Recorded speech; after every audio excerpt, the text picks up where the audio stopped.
public test branch has been updated, and within it is some things that will be coming with 2.9 and 2.10. Not everything is in this playtest, but we'll look at what we can. The new HAB Proximity scaling system is in this test build. It is an interesting change, and I do foresee some issues that are going to come with the system, but first we'll have a look at what changes are brought to the table. To give a proper visual reference, I've set up a HAB on hemp farm, and we'll give a bird's eye overview on how this new system affects things. The smallest range is still 30 meters, but instead of having 2 to disable the HAB, you now require 3.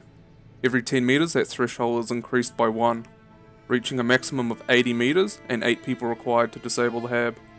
On top of this, the fob exclusion zone has been increased from 300 to 400 meters. The idea behind these changes is to not only enforce or influence more tactical gameplay, but more thoughtful gameplay, to discourage aggressive HAB placement and stopping players from just giving up or simply mass spawning and flooding a cap. The main issue that I foresee is easier steamrolls. With the addition of the scaling system on top of an increase in the fob exclusion zone, fob placement on medium and small maps is going to mean a lot more compared to larger maps, as one random blueberry putting down a one bad fob and blocking off most of the map is going to be bad news and a big steamroll. What I think would be a good compromise is different scaling depending on the scale of the map. So small and medium sized maps will have a 300 meter exclusion zone for fobs, while large will have 400. Squad's lighting is getting a major overhaul. It is work in progress still, but for the most part from what I've seen, it is a major improvement. There is some oversaturation here and there and some other things, but for the most part it's good.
The next phase of the shadow overhaul is here, with distant shadows and ambient occlusion being forced.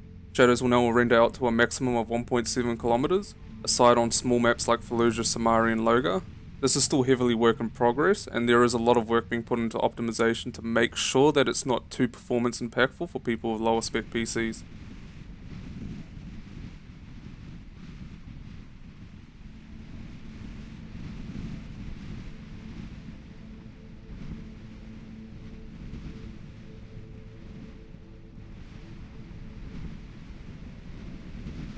The last thing to cover, bleeds are no longer applied to falling.